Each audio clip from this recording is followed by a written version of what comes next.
విన్నారా ఈ సంగతి? సెక్రటేరియట్ కు మళ్ళా వాస్తు బాగలేదట కదా. అగో గదేంటి, అన్ని వాస్తులు సరి చూసుకున్నాకనే కదా కొత్తది కట్టే. మళ్ళా వాస్తు బాగలేకపోవడేంది అనుకుంటారు కదా.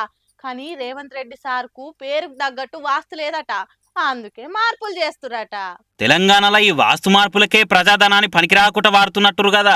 కేసీఆర్ సార్ ఉన్నప్పుడు వాస్తు మంచిగా లేకనే సెక్రటేరియట్ కూలగొట్టి కొత్తది కట్టిండు అని ఎక్కిరిచ్చారు కాంగ్రెస్ వాళ్ళు. మళ్ళీ ఇప్పుడు వాళ్ళు అధికారంలోకి రాగానే వాళ్ళు గదే పని చేస్తున్నారు. ముఖ్యమంత్రి సార్ పేరుకు తగ్గట్టు సెక్రటేరియట్ కు వాస్తు మార్పులు చేస్తున్నారట. సీఎం సార్ ఇంతకు ముందు మెయిన్ గేట్ నుంచి లోపలికి వస్తుండే, కానీ ఇప్పుడు ఆ గేట్లకెళ్ళి కాకుండా పడమర దిక్కున్న గేట్లకేంచి లోపలికి వచ్చి నార్త్ ఈస్ట్ గేట్ నుంచి బయటకు పోవాలని చెప్పిరట వాస్తు పండితులు. ఇక సార్ కూడా చెప్పినట్టే చేస్తున్నాడు. సౌత్ ఈస్ట్ గేట్ నుంచి ఐఏఎస్ ఐపీఎస్ వచ్చిపోయేటట్టు మార్చిండ్రు. ఇక కేసీఆర్ సార్ ఉన్నప్పుడు ముఖ్యమంత్రి ఆఫీస్ రూమ్ 6వ అంతస్తులో పెట్టిండు కదా. అయితే ఇప్పుడు సీఎం రేవంత్ సారు 9వ అంతస్తులకు సీఎం ఆఫీస్ ను మారుస్తుండు. ముఖ్యమంత్రి అయినప్పటి సంధి 9వ అంతస్తునే వ్యవహారాలు సాగబెడుతున్నాడు. వాస్తు పండితులు చెప్పినట్టే వచ్చిపోయే తొవ్వలు మార్చులు, రూమ్లు మార్చులు, రూములో కూర్చునే పొజిషన్లు మార్చులు అన్ని వేస్తున్నారు.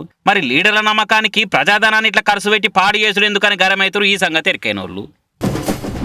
మొన్నటిదాకా ఎండలు కొట్టి అంత వేడి వేడిగా ఉందని గులిగితే ఈ చెడుపు వానలు పడి చేది దాకొచ్చిన పంట నేలపాలైపాయే, బతుకుదేరు వాగమాయని నెత్తి కొట్టుకుంటారు చాలా మంది రైతన్నలు. కానీ గీ వానలు చేయంగా గీ అన్న బతికే మారిపోయింది కదా. గుడిసె నుంచి సీదా నిలబడ్డ కానీ బంగ్లాలు కొనే స్థాయికి పోయిండు. ఆగు, అట్లెట్లా అంటారా?